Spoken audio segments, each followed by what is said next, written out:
Welcome, dear listener, to Candlelight Mysteries, where every whisper hides a truth and every shadow conceals a secret. Tonight, we journey to St. Mary Mead, that quiet English village where propriety masks the most extraordinary human dramas. Our story concerns a grave digger who worked through autumn nights, a woman who carried her secrets to the grave, and Miss Jane Marple, whose knitting needles never cease their patient rhythm. The tale begins with freshly turned earth, where no burial was scheduled. It winds through a chemist's careful measurements and a vicar's troubled conscience. It touches upon love rejected 40 years ago and choices made in desperation. Miss Marple observes it all from her garden, from the village shops, from her fireside chair, where so many confessions eventually arrive. Where are you listening from this evening, dear friend? Pour your tea, settle into your favorite chair, and let the rain outside become the rain in St. Mary Mead. Every village harbors its mysteries. Some wait decades to emerge into the light. And now, dear listener, we turn to Chapter 1, where our mystery properly begins. Chapter 1. October. Fog rolled across St. Mary Mead like a soft, grey blanket. The village stirred slowly, chimney smoke rising into the damp morning air. Miss Marple fastened her sensible coat and stepped into her garden. The chrysanthemums nodded under their burden of dew. She walked her usual route toward the village green. The path took her past the ancient churchyard, where generations of villagers rested beneath weathered stones. Something caught her attention near the old yew tree. Fresh earth lay in a mound beside a rectangular excavation. Thomas Henley stood in the hole, chest deep. His spade moved with mechanical precision. He had worked through the night, by the look of him. His clothes bore mud to the shoulders. His face showed the exhaustion of sustained labor. Miss Marple paused at the iron gate. No funeral was scheduled this week. Mrs. Emsworth's passing had been 3 months ago.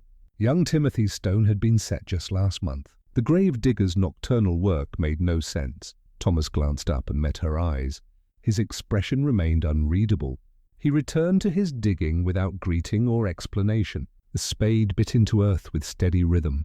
Miss Marple noted the location carefully before continuing her walk. The village shop buzzed with speculation by mid-morning. Mrs. Bantry arrived breathless with the news. The grave digger had been seen working since midnight. The vicar knew nothing about it. Thomas Henley refused to speak when questioned. Miss Marple purchased her groceries and listened. She added very little to the conversation. Young Mrs. Hartley suggested madness brought on by loneliness. Old Mr. Petherick mentioned the full moon's effects on unstable minds. Miss Marple simply nodded and collected her parcels. She returned home and settled by her window. The view encompassed the churchyard clearly.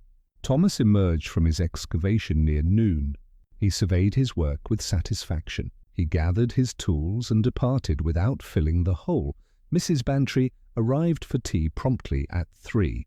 She could speak of nothing else. The entire village was consumed with curiosity. What could Thomas Henley be doing? Had he gone quite mad after all these solitary years? Miss Marple poured tea with steady hands. She recalled that Thomas had lived in St. Mary Mead all his life. He had courted Eleanor Ashford in their youth before the war. Eleanor had married another man eventually. Thomas had remained a bachelor. Mrs. Bantry remembered the romance vaguely. Eleanor had been beautiful in her youth. She had worked at the chemist's shop. Thomas had been a promising young man then. The rejection had changed him into someone quieter, more withdrawn. Eleanor Ashford had died just 3 months ago. Her grave lay in the newer section of the churchyard. The stone was simple granite with her name and dates. Her husband Raymond had ordered nothing elaborate.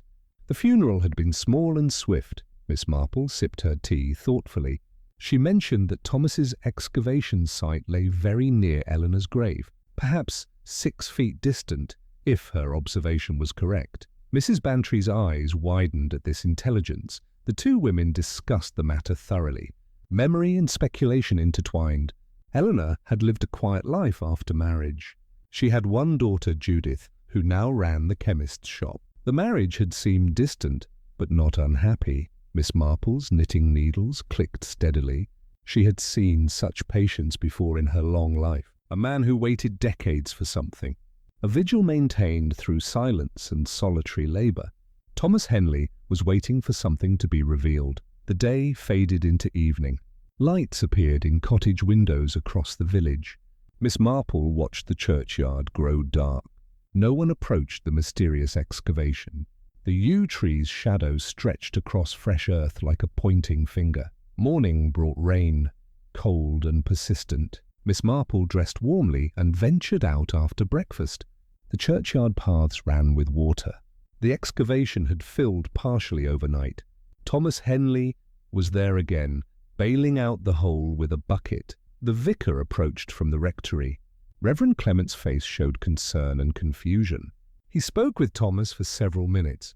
The gravedigger's responses were brief. His work never paused. The vicar eventually retreated, shaking his head. Miss Marple encountered Reverend Clement at the gate. He greeted her with obvious relief. Someone sensible to consult? He explained his dilemma. Thomas claimed he had permission to dig. He refused to explain from whom or for what purpose. The vicar hesitated before continuing. Thomas had mentioned Eleanor Ashford's name. He suggested the vicar consult his records from 40 years past. The statement made no sense. What records could possibly justify this disruption? Miss Marple listened with full attention. She asked whether Eleanor had visited the vicar before her death. Reverend Clement paused. His expression grew troubled. He could not discuss certain conversations, of course.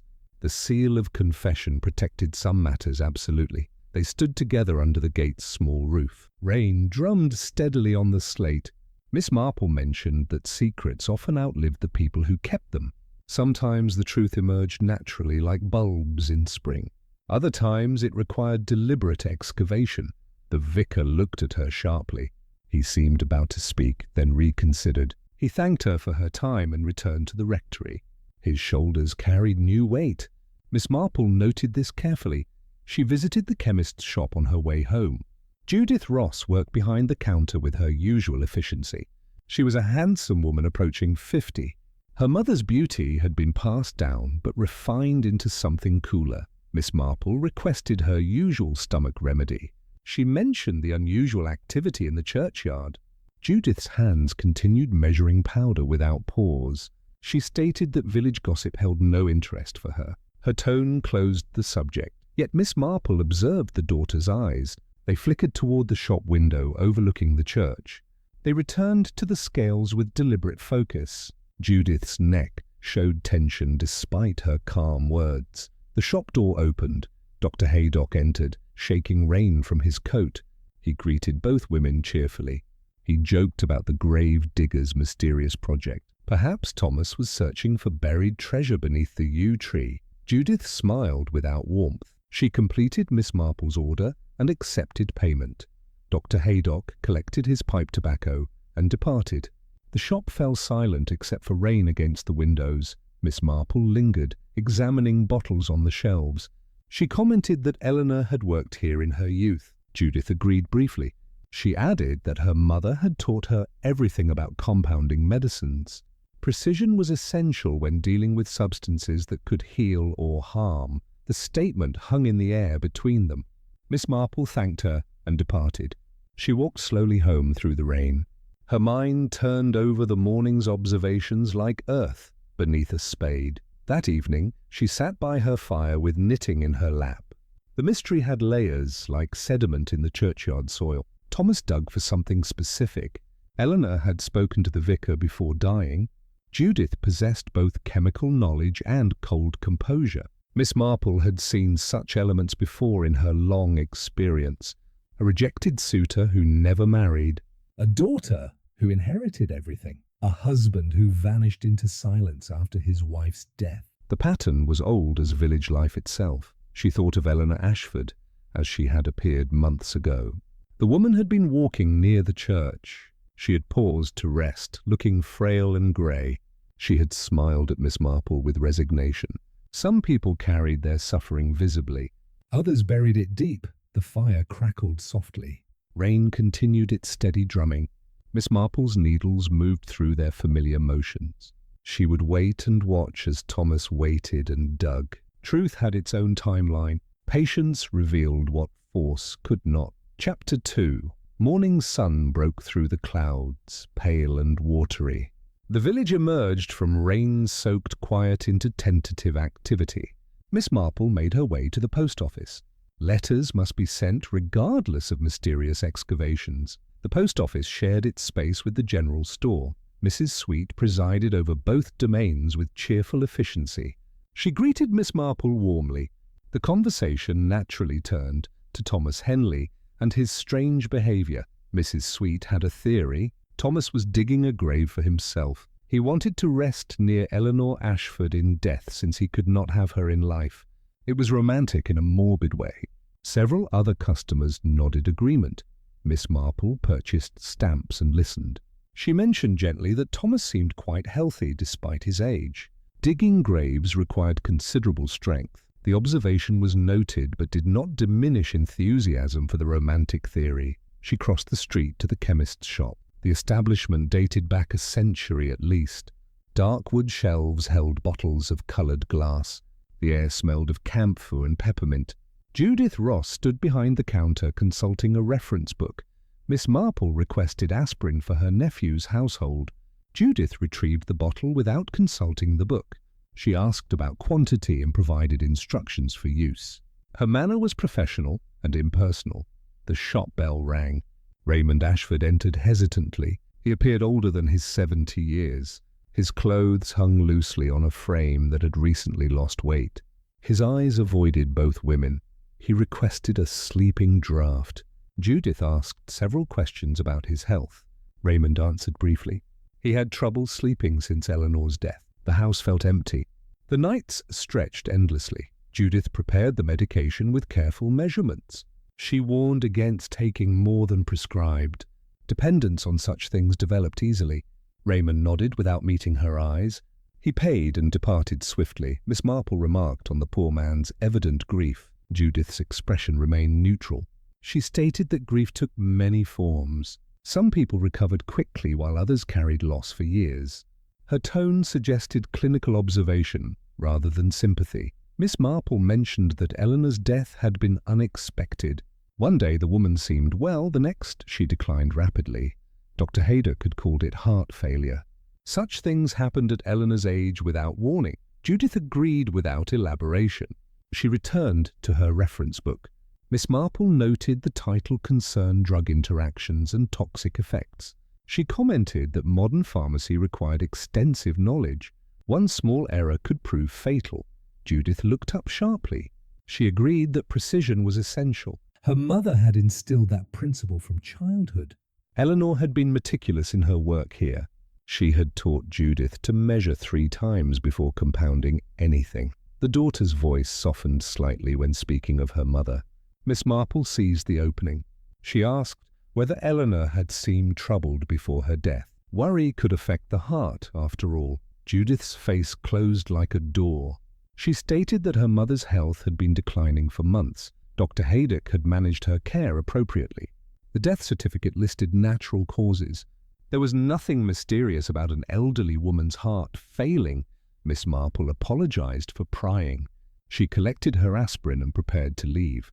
Judith stopped her with a question. Had Miss Marple noticed anything unusual in her mother's behavior before the end? The question surprised both of them. Judith seemed shocked by her own words. Miss Marple considered carefully before responding. She mentioned seeing Eleanor near the church several times. The woman had appeared contemplative, perhaps preparing herself spiritually. Judith nodded slowly. Her mother had become religious in her final weeks. She had visited the vicar multiple times. She had spoken of confession and redemption. Judith had assumed it was normal end-of-life reflection. Miss Marple agreed that many people sought spiritual comfort when facing mortality. She paused before adding that Eleanor had also spent time near the old yew tree. She had stood there for long periods, apparently deep in memory. Judith's hands stilled on the counter. She asked what Miss Marple meant by that observation. Her voice remained level, but tension entered her posture. Miss Marple explained gently. She had seen Eleanor there on multiple occasions. The woman seemed drawn to that particular spot. She would stand motionless, looking at the ground. Once she had been weeping quietly, Judith absorbed this information without visible reaction. She thanked Miss Marple for sharing the detail. She added that her mother had always loved the churchyard. The yew tree was very old. Perhaps Eleanor found peace in its ancient presence. The explanation was reasonable. Miss Marple accepted it with a nod. She mentioned that Thomas Henley's excavation was quite near that same tree. Judith's eyes flickered. She stated she had not noticed the exact location. Miss Marple departed, leaving the chemist to her work. She walked slowly past the churchyard. Thomas was not visible today. The excavation remained open, its purpose still mysterious. She continued to Ivy Cottage, where Raymond Ashford lived. The garden showed neglect. Weeds choked the flower beds that Eleanor had maintained. Curtains remained drawn across the windows. The house appeared abandoned, though its owner lived within. Miss Marple hesitated at the gate. She carried a casserole prepared that morning. Village kindness demanded checking on the bereaved. She approached the door and knocked firmly. Long silence followed. She knocked again. Eventually footsteps shuffled inside. Raymond opened the door slowly. His face showed surprise at finding a visitor. Miss Marple explained her errand. She had brought food. She hoped he was managing adequately. The village worried about him in his solitude. Raymond accepted the dish with shaking hands. He thanked her quietly. He did not invite her inside. Miss Marple glimpsed the hallway behind him. Books were stacked everywhere. The house smelled of dust and loneliness. She asked gently whether he was eating properly. Raymond assured her he was managing. His voice carried no conviction. Miss Marple mentioned that Dr. Haydock could provide a tonic if appetite failed. Raymond's expression changed at the doctor's name. He stated firmly that he wanted no doctors. Dr. Haydock had done enough. The statement emerged with unexpected bitterness. Miss Marple's eyebrows rose slightly. She apologized for mentioning it. Raymond collected himself. He explained that he simply preferred to grieve privately. Doctors could not cure heartbreak. She agreed with sympathy. Loss was individual and profound. Time was the only real medicine. Raymond nodded. He thanked her again for the casserole and began closing the door. Miss Marple glimpsed the book spines behind him more clearly. Medical texts dominated the visible collection. Titles concerned toxicology and forensic medicine. One volume lay open on the hall table. She returned home thoughtfully. Raymond Ashford studied poisons in his grief. The behavior suggested either guilt or suspicion. Perhaps he knew more about Eleanor's death than Dr. Haydock's certificate revealed. That afternoon, Mrs. Bantry visited again. She brought fresh gossip. Lucy, who cleaned for Raymond twice weekly, reported strange behavior. He spent hours reading medical books. He took notes constantly. He muttered to himself about symptoms and timing. Mrs. Bantry wondered whether Raymond was losing his mind. Grief affected people strangely. Perhaps he was trying to understand what had killed his wife. Perhaps he simply needed occupation for his tortured thoughts. Miss Marple served tea and listened. She asked what Lucy thought of Eleanor's final illness. Mrs. Bantry reported that Lucy had found it puzzling. Eleanor had seemed well one week, deathly ill the next. The decline had been swift and terrible. The symptoms had included nausea, weakness, and confusion. Eleanor's hair had thinned noticeably. Her skin had taken on a grey cast. Dr. Haydock had attributed everything to heart disease. He had prescribed rest and various medications. Miss Marple's knitting needles paused. The symptoms described could indicate many conditions. They could also indicate slow poisoning. Arsenic produced similar effects over time. The thought was disturbing, but necessary. She asked whether Judith had been attentive during her mother's decline. Mrs. Bantry confirmed that the daughter had visited daily. She had brought medicines from the shop. She had prepared special meals. She had been dutiful, if not demonstratively affectionate. And Raymond, had he been devoted? Mrs. Bantry hesitated. Lucy reported that Raymond and Eleanor had lived rather separately. They occupied different rooms. They rarely spoke at meals. The marriage had been cold, though not actively hostile. Miss Marple resumed her knitting. A cold marriage, a convenient death, a substantial inheritance passing to the daughter. The elements arranged themselves into an uncomfortable pattern. Yet proof was another matter entirely. Evening came with renewed rain. Miss Marple sat by her window watching the churchyard. A figure moved near the yew tree. Thomas Henley had returned with a lantern. He descended into his excavation and resumed work. The sight was eerie in the failing light. The lantern cast huge shadows. Thomas's spade rang against stones. He was digging deeper now, seeking something specific. Miss Marple wondered what Eleanor had told him, and when, and why. Chapter 3. November arrived with bitter cold. Frost painted the windows white each morning. Miss Marple wrapped herself in shawls and maintained her routines. Mysteries did not pause for weather. The excavation had reached considerable depth. Thomas worked steadily despite frozen ground. The village's curiosity had transformed into concern. Inspector Slack had visited from the nearby town. Thomas had papers showing permission from the church authorities, signed decades ago. The vicar confirmed the document's authenticity reluctantly. They granted Thomas rights to a specific plot. The purpose remained unexplained. Reverend Clement appeared deeply troubled but legally constrained. The excavation could continue. Miss Marple encountered Inspector Slack at the tea shop. He was a practical man with little patience for village eccentricities. He found the entire situation absurd. A grave digger with ancient permission to dig where no one was buried made no sense. Miss Marple suggested gently that something might be buried there after all. Inspector Slack scoffed. The records showed no interments in that location. The ground had never been consecrated for burial. Thomas was wasting his time and everyone's patience. She mentioned Eleanor Ashford's death. Inspector Slack saw no connection. Natural causes properly certified by a physician. The woman had been 70 years old. Death required no explanation at that age, Miss Marple agreed politely. She changed the subject to Raymond Ashford's isolation. Inspector Slack had no opinion on grieving widowers. Men handled loss differently. Some withdrew. It was normal human behavior. They parted with mutual respect and complete disagreement. Inspector Slack saw unrelated events. Miss Marple saw threads weaving into pattern. The distinction between observation and insight was often invisible until proven. She walked to Ivy Cottage again. This time she brought library books. Raymond had always been a reader. Perhaps literature would provide comfort where food had failed. Raymond answered more quickly today. He accepted the books with genuine gratitude. He mentioned that reading helped pass the endless hours. Miss Marple seized the opportunity. She asked what he was currently reading.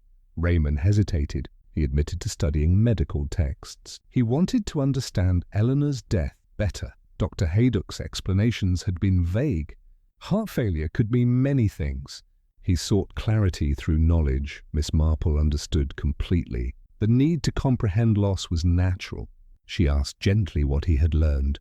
Raymond's expression darkened. He had learned that symptoms could be misinterpreted. That diagnoses were sometimes convenient rather than accurate. The statement carried weight. Miss Marple asked whether he doubted Dr. Haydock's conclusions. Raymond looked directly at her for the first time. He stated that he doubted everything now. Eleanor's death had come too conveniently for some people. He closed the door before Miss Marple could respond. She stood on the step considering his words. Raymond suspected foul play. His research pointed toward poison, yet he took no action beyond private study. Fear or certainty kept him silent. The following day brought unexpected development. Dr. Haydock visited Miss Marple at tea time. He seemed agitated beneath his professional manner. He needed her perspective on a delicate matter. Eleanor Ashford's death troubled him in retrospect. Her symptoms had progressed unusually. He had attributed everything to cardiac disease. Now he wondered whether he had missed something crucial. Miss Marple poured tea and waited. Dr. Haydock described Eleanor's final weeks in detail. The nausea, weakness, hair loss, confusion. He had prescribed various treatments. None had helped. The decline had been steady and irreversible. Miss Marple asked about specific symptoms. Had there been any unusual odours? Dr. Haydock considered. Eleanor's breath had carried a garlic-like scent at times. He had assumed it was something she ate. The detail confirmed Miss Marple's suspicion. Arsenic poisoning often produced that characteristic smell. She asked whether Eleanor had access to such substances. Dr. Haydock frowned. The chemist's shop would carry arsenic for legitimate purposes. Rat poison, certain medicines, photographic chemicals. Eleanor had worked there for years. She would know where everything was kept. Dr. Haydock saw where the logic led. He protested that Eleanor had no reason to poison herself. She had been reasonably healthy and comfortable. Miss Marple suggested other possibilities. Someone with access to the house. Someone who prepared meals or brought medicines. Someone who might benefit from Eleanor's death. Dr. Haydock's face paled. He mentioned Judith's daily visits, the medicine she brought, the special meals she prepared. But no mother would be poisoned by her own daughter. The idea was monstrous. Miss Marple agreed it was terrible to contemplate. Yet such things happened.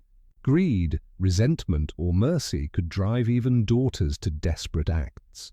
They must consider all possibilities before dismissing any. Dr. Haydock requested permission to exhume Eleanor's body. Modern tests could detect arsenic in tissue samples. Miss Marple supported the decision completely. Truth mattered more than comfort. The news spread through St. Mary Mead like winter wind. Eleanor Ashford would be exhumed. The implications horrified the village. Natural death had become suspected murder. Inspector Slack returned with proper authority. The exhumation was scheduled. Raymond Ashford provided consent without emotion. Judith Ross hired a solicitor immediately. The peaceful village fractured into camps of suspicion. Miss Marple maintained her observations quietly. She noted that Thomas Henley continued his excavation undisturbed. His work had reached significant depth now. He seemed satisfied with his progress. She visited the churchyard on the morning of Eleanor's exhumation. Workers erected screens around the grave. Thomas watched from his own excavation nearby. His expression showed neither curiosity nor concern. Miss Marple approached him carefully. She asked whether his work was nearly complete. Thomas nodded. Very soon now, he would find what he sought. Eleanor had told him where to look. The statement startled Miss Marple. When had Eleanor spoken to him? Thomas explained that she had visited him weeks before her death. She had been ill and frightened. She had confessed something that required his help. Miss Marple asked what Eleanor had confessed. Thomas shook his head. That was private between them. He would honor her request. The excavation would speak for itself when complete. Eleanor's coffin emerged from the ground near noon. It was transported to the city for examination. The village waited in tense silence. Results would take days or weeks. Meanwhile, Thomas continued his patient digging. Miss Marple invited Vicar Clement to tea that evening. He arrived looking exhausted. The entire situation weighed heavily on him. He wished he could break the seal of confession. Eleanor had told him things that now seemed desperately relevant. Miss Marple understood the impossibility of his position. She asked instead about Eleanor's state of mind during that final confession. Had she seemed frightened, guilty, resigned? The vicar considered his words carefully. He could say that Eleanor sought absolution for past sins. She had made choices long ago that haunted her final days. She wanted to make things right before dying. Miss Marple asked whether those choices involved her daughter. The vicar could not answer directly. He stated only that Eleanor's confession concerned maternal decisions, things done or not done, children protected or abandoned. The conversation provided no facts, but confirmed suspicions.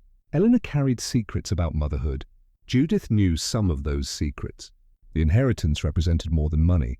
It was compensation or payment for something. Rain returned that night, freezing as it fell. Miss Marple sat by her fire thinking about mothers and daughters. The bonds between them could be fierce or cold. Love and duty twisted into complex shapes over decades. Eleanor had worked in the chemist's shop. She had taught Judith precision with dangerous substances. She had married Raymond late in life. She had kept secrets from everyone. She had confessed to the vicar and to Thomas Henley before dying. The pattern remained incomplete. Miss Marple needed more pieces. Thomas's excavation would provide some answers. Dr. Haydock's tests would provide others. Patience and observation would reveal the rest. Chapter 4. December brought snow to St. Mary Mead. The churchyard transformed into something from a Christmas card. White blankets covered graves and softened the excavation's harsh edges. Thomas Henley worked through the weather undeterred. Miss Marple received an urgent message from Vicar Clement. He needed her presence at the rectory immediately. The note's tone suggested distress. She bundled herself against the cold and made her way through snow-covered streets. Mrs. Clement admitted her with obvious relief. The vicar paced his study. He greeted Miss Marple with barely controlled anxiety. He had wrestled with his conscience for weeks. He needed guidance, though he could reveal nothing concrete. Miss Marple settled into a chair and waited. The vicar must find his own path to unburdening. She could not pull information protected by sacred trust. She could only listen to what he chose to share. Reverend Clement spoke carefully. Eleanor Ashford had visited him 3 times in her final month. Each visit had carried more urgency. She had been preparing for death and knew it. Her confessions had concerned events from 40 years past. He could not reveal specifics but needed to understand implications.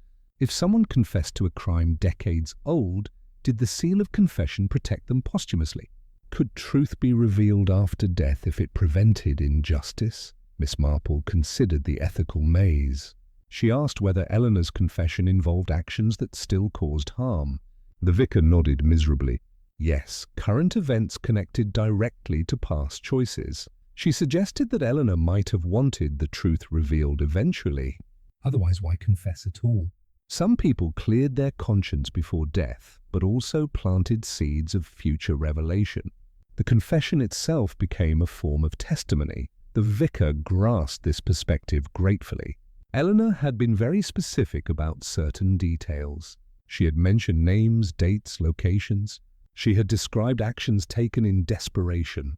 She had expressed both regret and certainty that she had chosen correctly given circumstances. Miss Marple asked about maternal duty. Had Eleanor's confession involved protecting a child? The vicar hesitated, then nodded. Yes, protection of a child had been central to everything Eleanor confessed. The pieces shifted into new arrangement. Eleanor had protected Judith somehow. The protection had required difficult choices. Those choices had shaped both their lives. Now Eleanor was dead, and secrets were emerging like bulbs through snow. Mrs. Clement entered with tea. She had been listening from the doorway. She stated firmly that Eleanor had been a good woman facing impossible situations. Whatever she had done, she had acted from love, not malice. The vicar's wife rarely spoke so directly. Miss Marple noted her conviction. Mrs. Clement had known Eleanor longer than most. Their friendship dated back decades. She would understand context that others missed. Miss Marple asked Mrs. Clement about Eleanor's youth. What had she been like before marriage and motherhood? Mrs. Clement described a vibrant, intelligent woman. Eleanor had been courted by several men. Thomas Henley had been favourite until everything changed. What had changed? Mrs. Clement chose her words carefully. Eleanor had gone away for several months. When she returned, she was different, quieter, more withdrawn. She had rejected Thomas and eventually married Raymond years later. The timeline became significant. A young woman's sudden departure often meant pregnancy. Eleanor had gone away and returned changed. Thomas had been rejected. Judith had been born some years later. But what happened during those missing months? Miss Marple voiced the question carefully. Had Eleanor perhaps had another child before Judith? Mrs. Clement's face confirmed the guess. She said nothing, but her eyes communicated volumes. The vicar looked shocked. His wife had known something he had not. Mrs. Clement explained gently. Women noticed such things and kept each other's secrets. Eleanor had been alone and frightened. She had made the choice many girls made when abandoned by lovers. The room fell silent, except for wind against windows. Snow continued falling steadily. The fire crackled softly. 3 people sat with pieces of a 40-year-old tragedy. Miss Marple asked what had happened to the first child. Mrs. Clement shook her head. That she did not know. Eleanor never spoke of it after returning. The past remained buried completely. Thomas Henley had continued courting Eleanor initially. Then something changed between them. He withdrew his suit. Eleanor eventually left the chemist's shop and moved away for a time. She returned married to Raymond and pregnant with Judith. The pattern suggested that Thomas knew about the first child. Perhaps he was even the father. His lifelong devotion made new sense. He had loved Eleanor and lost her through circumstances neither could control. Miss Marple mentioned Thomas's excavation. The vicar understood suddenly. Thomas was searching for the first child. Eleanor had told him where she buried her baby. His patient digging was an act of love and recovery. The revelation shifted everything. The mystery of the excavation resolved into tragedy. A young mother had buried her infant in unconsecrated ground. The secret had shaped her entire life. Thomas kept faith by seeking the remains 4 decades later. Mrs. Clement wept quietly. The vicar comforted her. Miss Marple sat very still, considering implications. The buried child explained much, but not everything. Eleanor's death remained questionable. Judith's inheritance and Raymond's suspicions still required explanation. She asked gently about Eleanor's final visits to the vicar. Had she spoken only of the buried child or of other matters? Reverend Clement admitted there was more. Eleanor had confessed to recent actions as well, choices made in the face of terminal illness. Miss Marple's needles resumed their rhythm. She asked whether Eleanor had mentioned cancer. The vicar nodded. Eleanor had received a diagnosis. The disease was advanced and incurable. She faced months of deterioration and pain. The picture clarified further. A dying woman with terrible secrets, a daughter trained in chemistry, a husband lost in his books, Dr. Haydock recording symptoms that matched both disease and poison. Miss Marple voiced the possibility carefully. Perhaps Eleanor had chosen her own exit.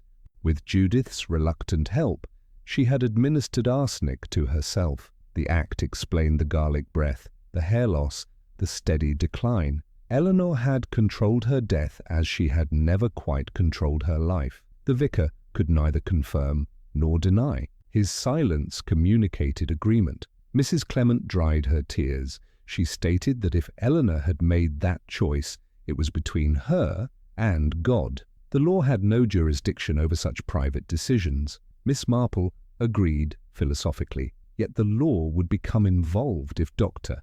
Haydock's tests showed poison. Judith could be charged with murder. Raymond's suspicions might be confirmed but misdirected. The truth needed careful handling. A knock interrupted them. Inspector Slack entered, covered with snow. He brought news. The laboratory tests had returned. Eleanor Ashford's tissue showed significant arsenic levels. Death by poisoning was confirmed. The investigation was now officially a murder inquiry. The room's occupants exchanged glances. Inspector Slack noticed nothing. He asked whether the vicar had relevant information, church records, conversations with the deceased, observations of family members. Reverend Clement responded carefully. He had no information to share that was not protected by privilege. Eleanor had been a regular congregant. She had seemed at peace in her final weeks. He had noticed nothing unusual. Inspector Slack turned to Miss Marple. She was known for noticing village details. Had she observed anything suspicious around Eleanor's death? Miss Marple described her limited observations honestly. Eleanor had walked near the churchyard frequently. She had seemed contemplative but not frightened. Inspector Slack departed to question Judith and Raymond. The investigation would be thorough. The truth would emerge through proper channels. He had complete faith in forensic science and methodical police work. After his departure, the three resumed their conversation quietly. The truth would indeed emerge, but perhaps not the truth Inspector Slack expected. Eleanor had poisoned herself. Judith had helped from compassion. Raymond suspected murder but aimed his suspicion wrongly. Miss Marple wondered about Thomas Henley's role. He knew Eleanor's secrets. He was recovering the buried child. Would he understand about the self-administered poison? Would he protect Eleanor's memory or reveal everything? The vicar thought Thomas would remain silent. His devotion ran deeper than law. He had waited 40 years to keep one promise. He would wait forever to keep others. Mrs. Clement agreed. Thomas loved Eleanor in death as faithfully as in life. He would not betray her to satisfy police curiosity or legal requirements. His excavation would finish soon. The truth it revealed would be separate from Eleanor's recent death. Miss Marple prepared to leave.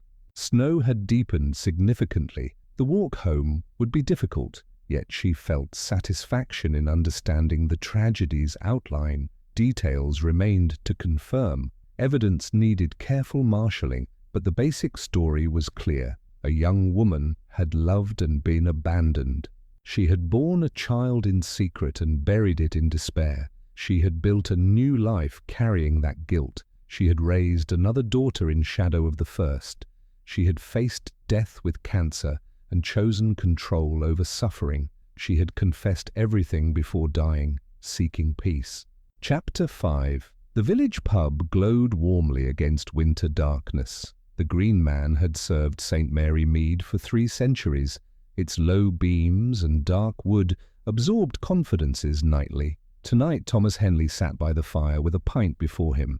George Baker, the publican, noticed Thomas's unusual presence. The gravedigger rarely visited the pub. He lived alone and drank rarely. His appearance tonight suggested momentous occasion or desperate need for company. Thomas drank slowly and steadily.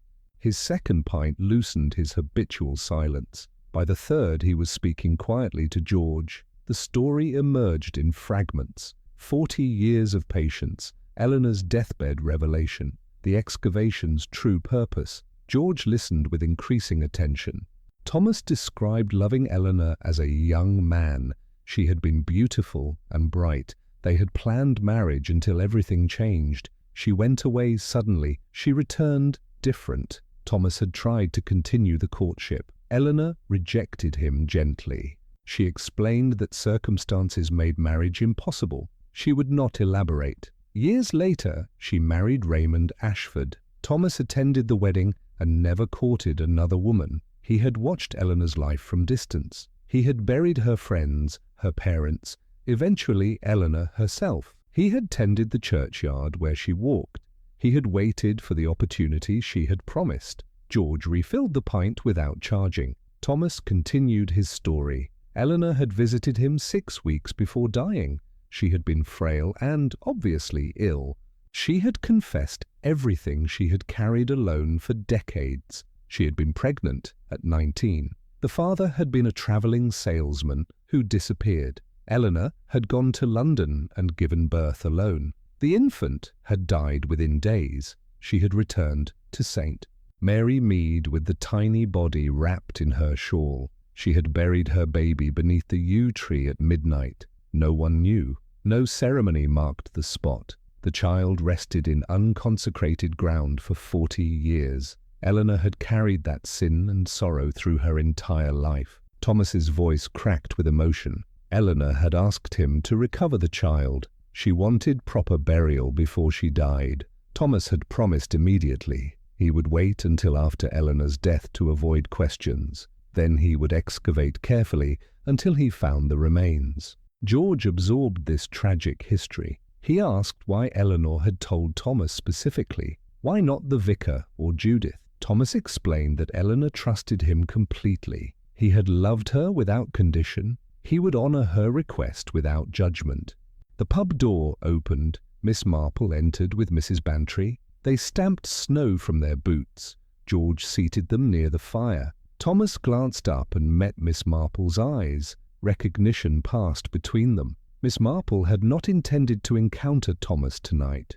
Yet the meeting felt destined. She ordered sherry and engaged George in light conversation. Her attention remained on Thomas peripherally. Thomas finished his pint and stood to leave. He swayed slightly from unaccustomed alcohol. Miss Marple spoke gently.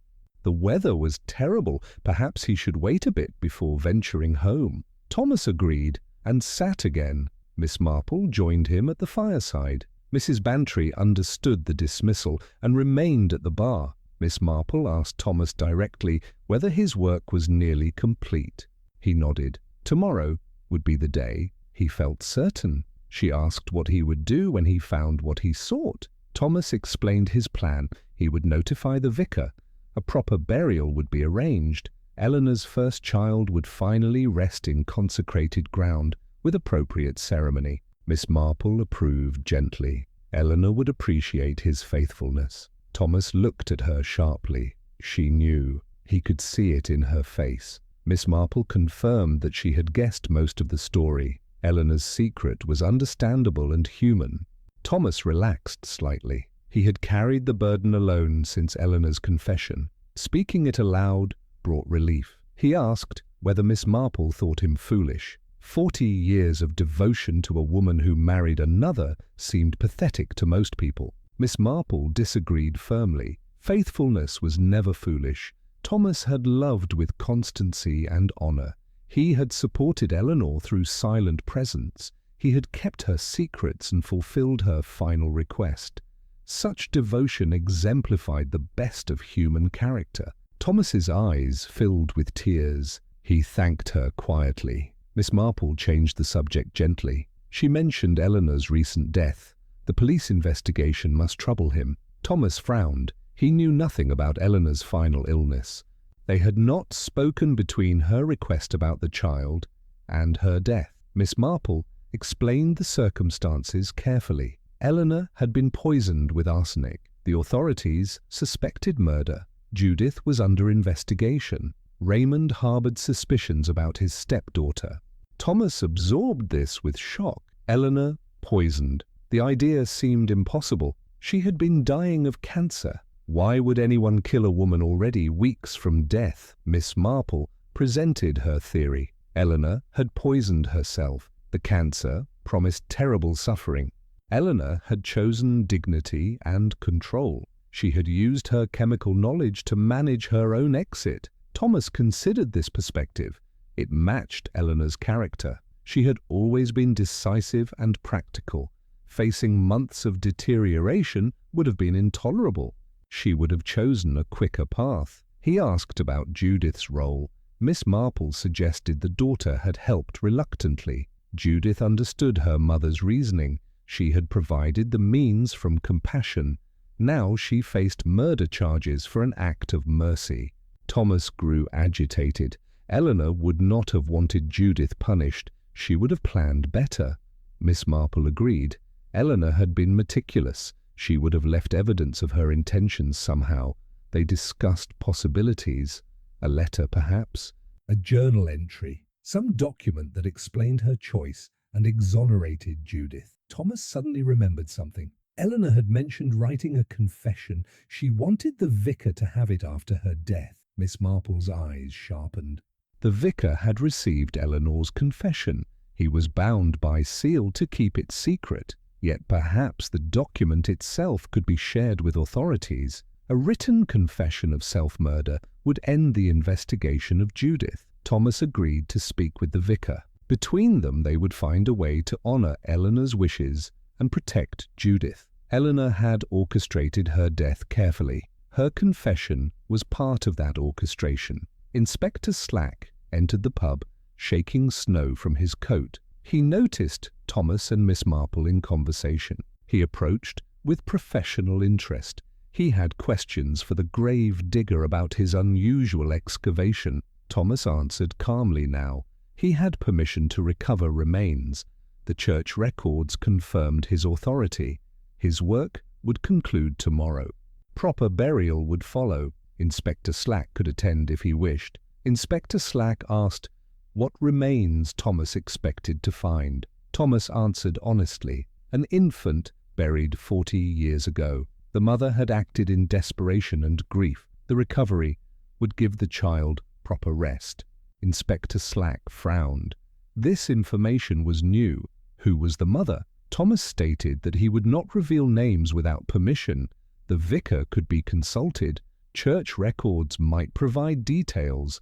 Thomas himself would share nothing more. The inspector turned to Miss Marple. Did she know anything about this mysterious infant? Miss Marple replied carefully. She knew only village history and human nature. Both suggested that young women sometimes faced impossible choices. The past was best left to those directly involved. Inspector Slack departed, frustrated by vague answers. Miss Marple and Thomas remained by the fire. They understood each other completely. Eleanor's secrets would be protected as much as possible. Truth would emerge in careful measures, not through forced revelation. Thomas thanked Miss Marple for her understanding. She had grasped the situation without judgment. She had offered wisdom without interference. He would remember her kindness when the excavation finished tomorrow. Miss Marple walked home through snow-covered streets. The night was cold and clear. Stars shone brilliantly in the winter sky. She thought about Eleanor Ashford's complicated life. A young woman's mistake had shaped everything that followed. The buried infant represented Eleanor's first great loss. The self-administered poison represented her final act of control. Between those events lay 40 years of ordinary village life. Marriage, motherhood, work, friendship. Eleanor had lived fully despite carrying unbearable secrets. Tomorrow Thomas would recover the infant's remains. The tiny bones would finally receive proper burial. Eleanor's first child would be acknowledged and mourned. One secret would be resolved. The other secret, Eleanor's self-murder, required different handling. Miss Marple needed to speak with the vicar. Together they would find a way to use Eleanor's confession without breaking sacred trust. Judith must be protected from false accusation. Chapter 6. Morning broke clear and cold. Frost made diamonds of every surface. Miss Marple rose early and walked to the churchyard. Thomas Henley was already at work. His excavation had reached significant depth. Inspector Slack arrived with proper authority. The recovery of human remains required police presence. Dr. Haydock accompanied him. Medical expertise would be necessary. The vicar stood nearby, prepared to bless the remains when found. The village gathered despite the cold. Word had spread that today would bring revelation. Mrs. Bantry stood with Miss Marple. Mrs. Clement joined them, her face drawn with emotion. Even Judith Ross appeared, watching from a distance. Thomas worked methodically. His spade moved earth carefully now. He was searching rather than digging. The depth suggested he was close. Everyone waited in tense silence. The spade struck something solid. Thomas knelt and began working with his hands. He uncovered rotted cloth first. Beneath it lay tiny bones wrapped carefully. The infant had been buried with care despite desperate circumstances. Dr. Haydock descended into the excavation. He examined the remains with professional detachment. The bones were definitely human. Their size indicated newborn age. The cloth wrapping dated back decades based on deterioration. Inspector Slack watched carefully. He asked Thomas again who had buried the child. Thomas replied that the mother was deceased. She had confessed before dying. She had requested proper burial for her baby. The inspector pressed for the mother's identity. Thomas looked to the vicar. Reverend Clement stated that the mother had confessed to him under seal. Her name could be revealed now that she was dead. Eleanor Ashford had buried this child 40 years ago. Shocked murmurs rippled through the gathered crowd. Eleanor Ashford had borne a child before Judith. The baby had died and been buried secretly. The revelation explained Thomas's patient devotion. He had loved Eleanor and her lost child. Judith's face showed no surprise. Miss Marple noted this carefully. The daughter had known about her mother's first pregnancy.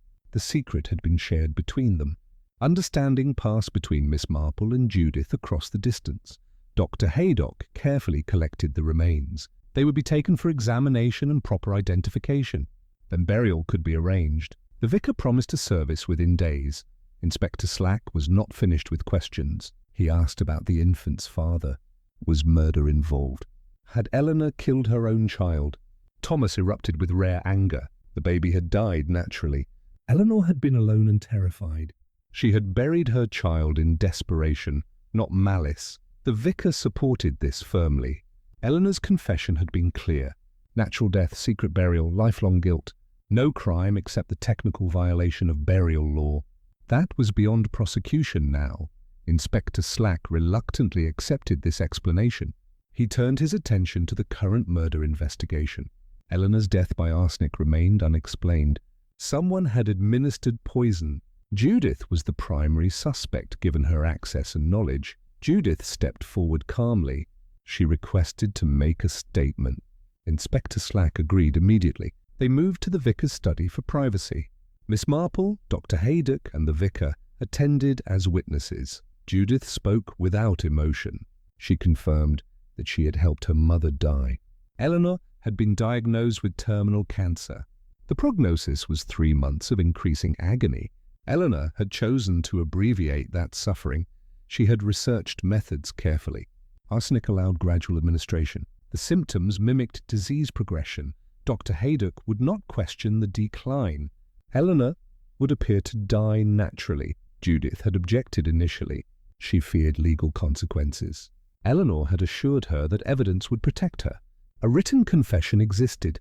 Eleanor had documented everything. Her choice, her method, her reasoning. Inspector Slack demanded to see this confession.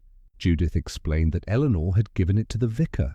Reverend Clement confirmed receiving a sealed letter. Eleanor had instructed him to open it only after her death if questions arose. The vicar retrieved the letter from his safe. He opened it with everyone present. Eleanor's handwriting filled 3 pages. The confession was detailed and legally clear. She described the cancer diagnosis. She explained her decision to self-administer poison. She documented dates, doses, and symptoms. She stated explicitly that Judith acted only at her direction. She took complete responsibility for her own death. The letter continued with instructions. Her first child's burial location was documented. Thomas Henley was authorized to recover the remains. Proper burial should be arranged. The child's father was named as a traveling salesman named William Morse, long since disappeared. Eleanor requested forgiveness for her choices. The secret burial had been wrong but necessary. The self-administered poison was similarly wrong but preferable to months of suffering. She hoped God and the law would understand. Inspector Slack read the confession twice. Dr. Haydock confirmed that Eleanor's described method matched her symptoms. The timeline was consistent. The medical details showed genuine knowledge. Inspector Slack faced a legal puzzle. Eleanor had committed suicide. Judith had assisted. Both were technically crimes. Yet Eleanor was beyond prosecution. Judith had acted from mercy, not malice. A jury would be sympathetic, Miss Marple spoke gently. Eleanor had been dying regardless. Her choice abbreviated suffering without depriving her of much life. Judith had honored her mother's autonomy. The greater crime would have been forcing Eleanor to endure unnecessary pain. Dr. Haydock agreed professionally. Modern medicine recognized patient rights regarding end-of-life decisions. Eleanor's cancer was terminal and painful. Her choice, while legally questionable, was medically understandable. The vicar added spiritual perspective. Eleanor had confessed and sought absolution. She had made peace with God. The law must balance justice with mercy. Prosecuting Judith would serve no good purpose. Inspector Slack struggled with the decision. The law was clear. Assisted suicide was criminal. Yet circumstances mattered. Eleanor's confession provided documentation. Judith's motive was compassion. Public prosecution would generate sympathy for the accused. He decided to consult with his superiors. The case would be reviewed carefully. Charges might not be filed given the circumstances. Meanwhile, Judith should remain available for further questions. They emerged from the vicar's study. The village still waited in the churchyard. Inspector Slack announced that Eleanor Ashford had left a confession. She had taken her own life. Judith had helped but acted from mercy. The investigation would continue, but charges were uncertain. Relief visibly passed through the crowd. Judith was not a murderer. Eleanor had chosen her own path. The tragedy was human and understandable. Sympathy replaced suspicion. Raymond Ashford approached from the edge of the gathering. He had been present but silent throughout. He spoke to Inspector Slack quietly. He wished to make a statement as well. They returned to the vicar's study. Raymond explained his role. He had known about Eleanor's plan. She had told him everything. He had objected but could not prevent her. Eleanor had been determined and methodical. He had researched poisons trying to understand. His medical books had been attempts to confirm what was happening. He had suspected Judith initially, but recognized quickly that Eleanor was administering her own poison. He had remained silent from respect for Eleanor's choice. She had the right to manage her own death. He had loved her despite their distant marriage. He would not betray her by interfering or revealing the truth prematurely. Inspector Slack absorbed this additional complexity. 3 people had known about Eleanor's self-murder. None had prevented it. All had conspired through silence to honor her wishes. The legal implications were tangled beyond easy resolution. Assisted suicide, conspiracy, failure to intervene. Yet the circumstances were extraordinary. Terminal cancer, documented confession, mercy rather than malice. Inspector Slack decided to recommend no charges. The prosecutor would make final decisions. But he would argue that Eleanor's autonomous choice deserved respect. Judith and Raymond had honored her wishes. The law could do the same. Miss Marple walked home through the cold afternoon. The mystery had resolved into human tragedy.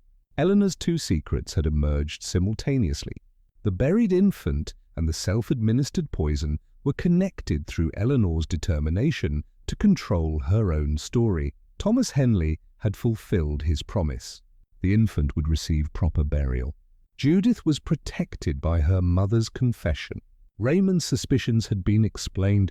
The village understood and forgave. Only one question remained. Had justice been served? Miss Marple believed it had. Eleanor had committed no crime against others. Judith had acted from love.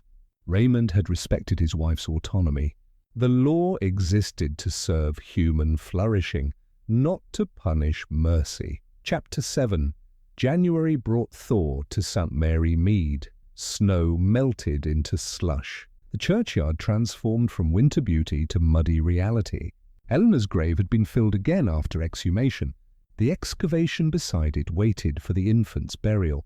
Miss Marple received unexpected visitors. Dr. Haydock arrived with Inspector Slack. They carried news from the laboratory. Additional tests had been conducted. The results complicated the narrative everyone had accepted. They settled in Miss Marple's sitting room. Dr. Haydock explained carefully. Eleanor's tissue showed arsenic poisoning. This confirmed the original finding. However, the distribution pattern was unusual. The arsenic concentrated in specific organs. The pattern suggested external administration rather than gradual self-dosing. Someone had given Eleanor larger amounts than she likely would have self-administered. Inspector Slack elaborated. Eleanor's confession described careful daily doses. The actual poison levels suggested less frequent but larger administrations. The discrepancy indicated that someone else might have been involved. Miss Marple absorbed this quietly. She asked whether the laboratory could determine timing. Dr. Haydock confirmed that recent doses could be estimated. Eleanor had received significant arsenic in her final week. More than her confession described taking. Inspector Slack stated the problem clearly. Either Eleanor's confession was incomplete or someone had supplemented her self-administration. Judith remained the obvious suspect. Her daily visits provided opportunity. Her chemical knowledge provided means. Miss Marple requested time to consider the evidence. She needed to review events chronologically. Inspector Slack agreed to wait before taking further action. They departed, leaving Miss Marple to her thoughts. She spent the afternoon reconstructing Eleanor's final weeks. The cancer diagnosis had come in September.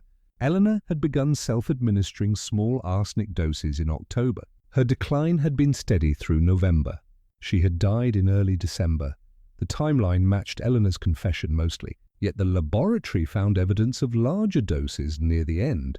Had Eleanor lost patience with gradual death, or had someone assisted more actively than admitted? Miss Marple needed to speak with Judith. She walked to the chemist's shop. Judith was preparing a prescription with her usual precision.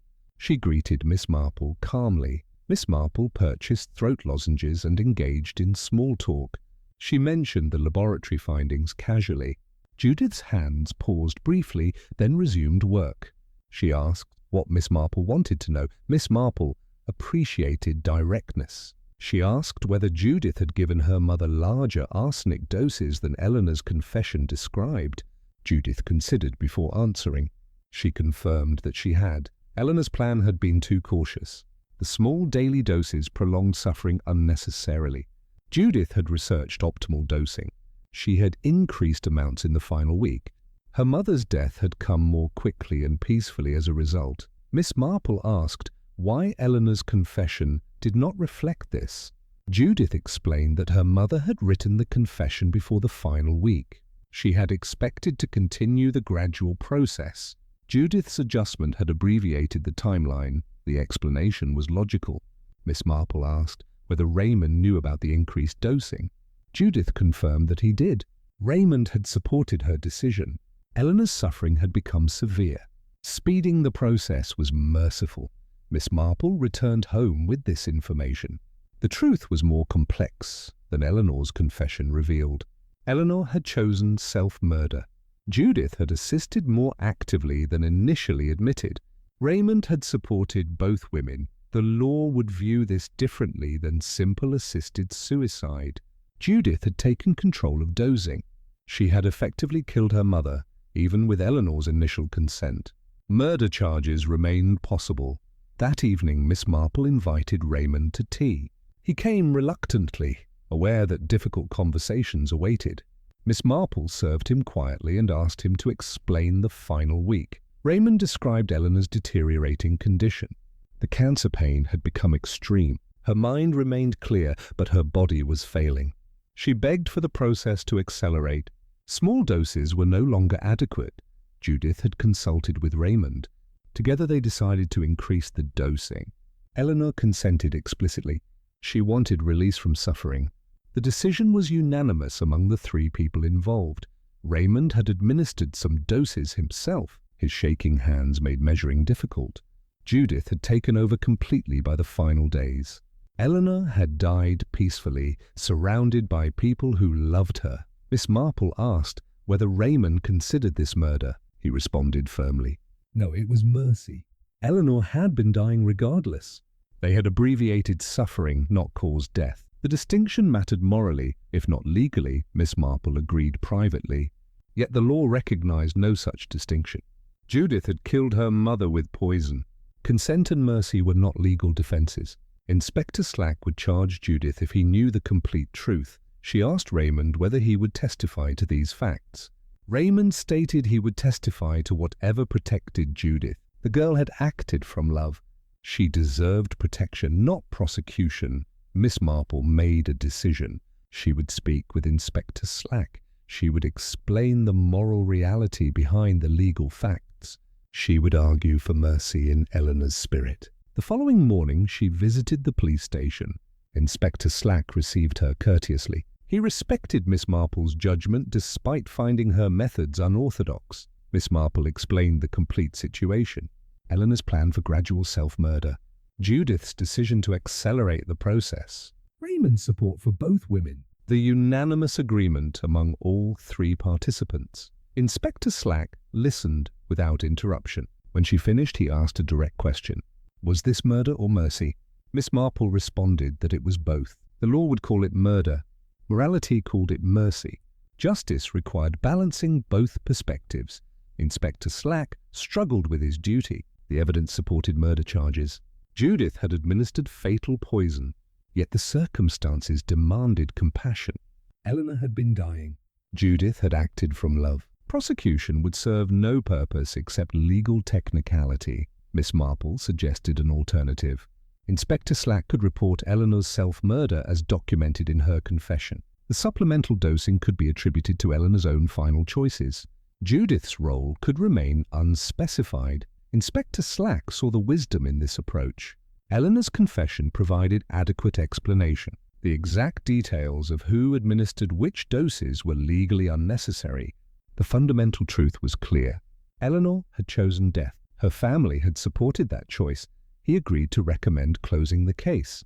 Eleanor Ashford had committed suicide with assistance from family members. No useful purpose would be served by prosecution. The tragedy was complete without adding legal punishment. Miss Marple thanked him sincerely. Justice had been served through mercy. Eleanor's autonomy had been respected. Judith's compassion had been recognized. The law had bent without breaking. She walked home through muddy streets. The thaw continued. Water ran freely from every surface. The village was emerging from winter into the promise of spring. Thomas Henley had completed preparations for the infant's burial. A small coffin had been prepared. The vicar would conduct a private service. Eleanor's first child would finally rest properly after 40 years. Miss Marple attended the service along with Mrs. Bantry, Mrs. Clement, and Thomas. The gathering was small and quiet. The vicar spoke briefly about God's mercy toward those who suffer. The infant was committed to the ground with full ceremony. Thomas wept openly. His 40-year vigil was complete. Eleanor's request had been fulfilled. The buried secret had been resolved with dignity and proper ritual. Afterward, Thomas approached Miss Marple. He thanked her for understanding Eleanor's choices. He knew she had intervened with the police. Eleanor would have appreciated her wisdom and discretion. Miss Marple accepted his thanks gently. She asked what Thomas would do now. His purpose had been fulfilled. His promise had been kept. How would he spend his remaining years? Thomas smiled for the first time in months. He would continue tending the churchyard. He would care for Eleanor's grave and her child's grave. He would remember both of them with love. His vigil would continue in different form. Miss Marple approved. Faithfulness did not end with task completion. It persisted through ordinary days and quiet care. Thomas embodied devotion in its purest form. She returned home as afternoon faded. The mystery had been solved completely. Eleanor had borne a child in secret and buried it in despair. She had chosen to end her own suffering decades later. Judith had helped from compassion. Raymond had supported from love. Thomas had kept faith through patient devotion. The law had been satisfied through careful interpretation. Truth had been honored without unnecessary cruelty. Justice and mercy had met in balance. Chapter 8. February brought the first hints of spring. Snowdrops appeared in Miss Marple's garden. The village settled back into its comfortable routines. The mysteries of Eleanor Ashford had been resolved. Yet Miss Marple felt something remained incomplete. She invited several people to tea. Inspector Slack, Dr. Haydock, Vicar Clement, Thomas Henley, Raymond Ashford, and Judith Ross. The gathering was unusual enough to generate curiosity. Miss Marple served tea and cakes with her customary grace. When everyone was settled, she began to speak. She had invited them to review the entire tragedy together. Understanding required seeing all pieces assembled. Each person present held part of the truth. Collectively, they could achieve complete clarity. She started with Eleanor's youth, the pregnancy, the secret birth, the infant's death. Thomas had loved Eleanor then and never stopped.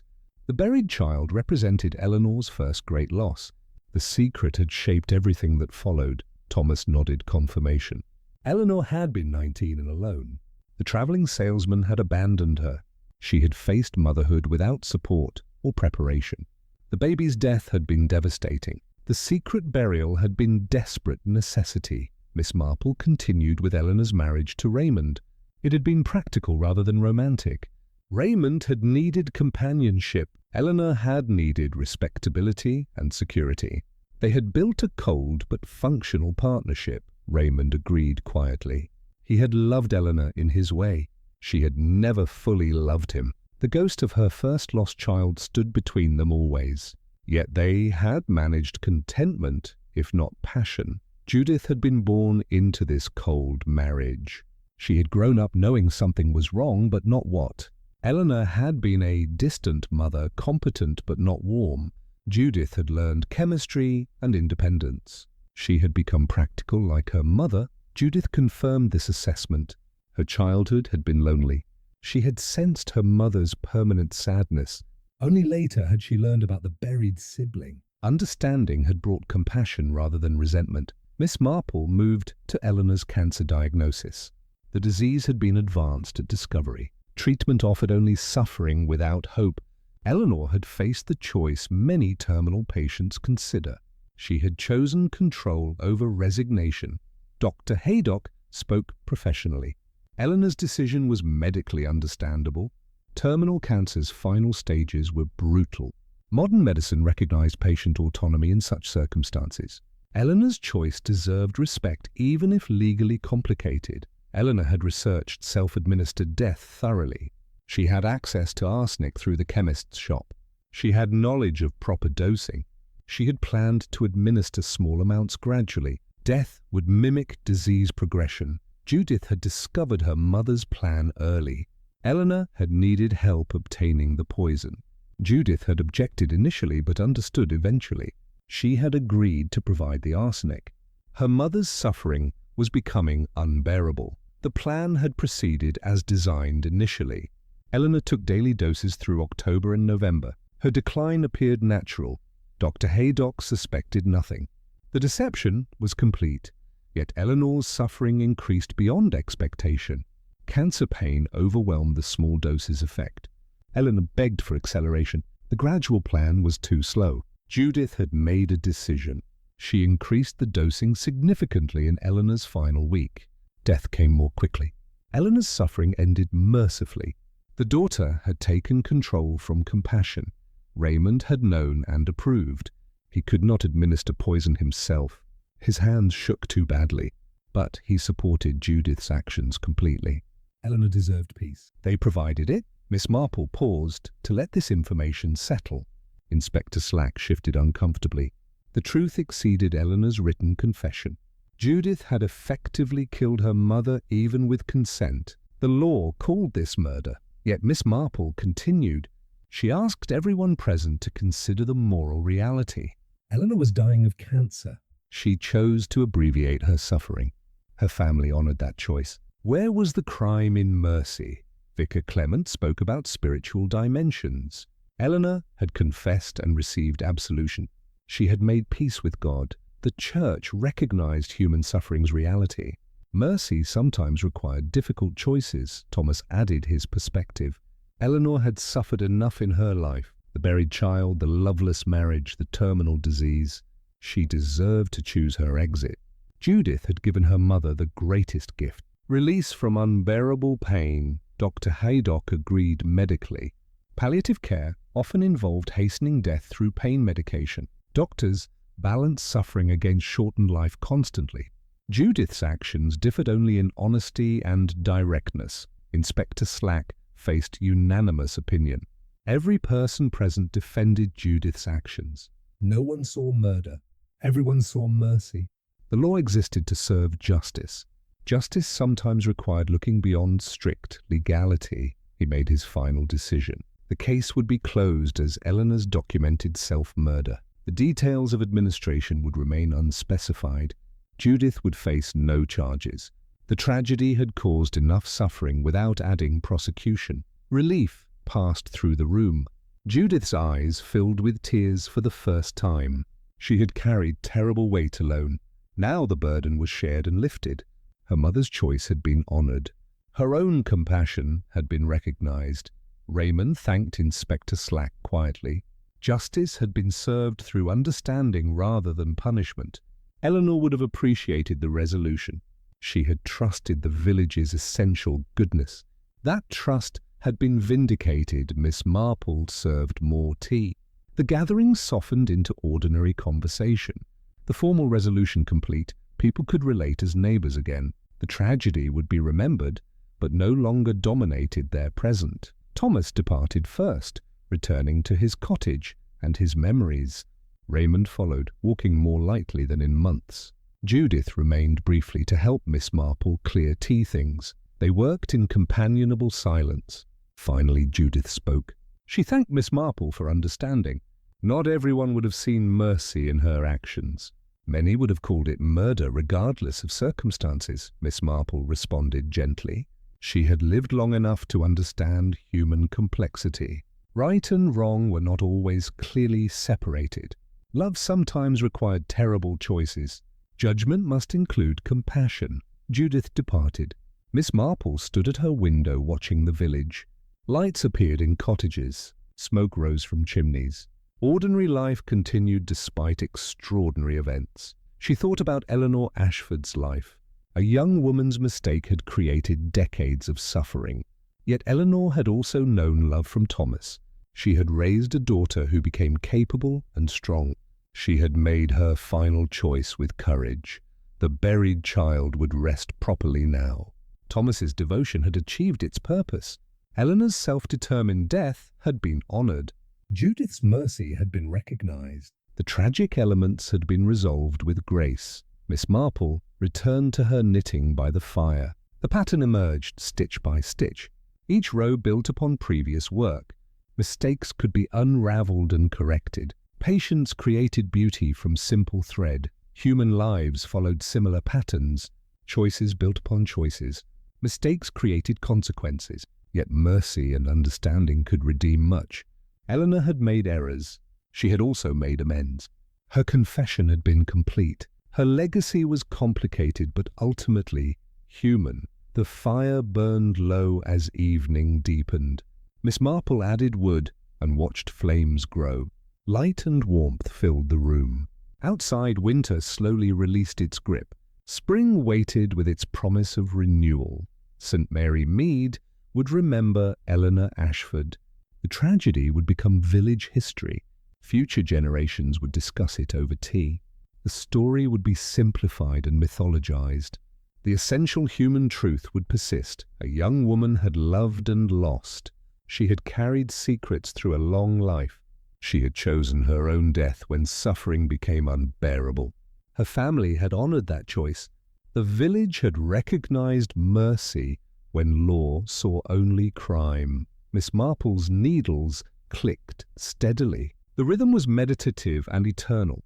Every stitch represented a truth about human nature. People made mistakes. People suffered. People showed courage and compassion. The pattern repeated endlessly with variations. The grave digger had waited for Miss Marple to understand. Thomas had known she would see truth without judgment. He had trusted her wisdom. That trust had been well placed.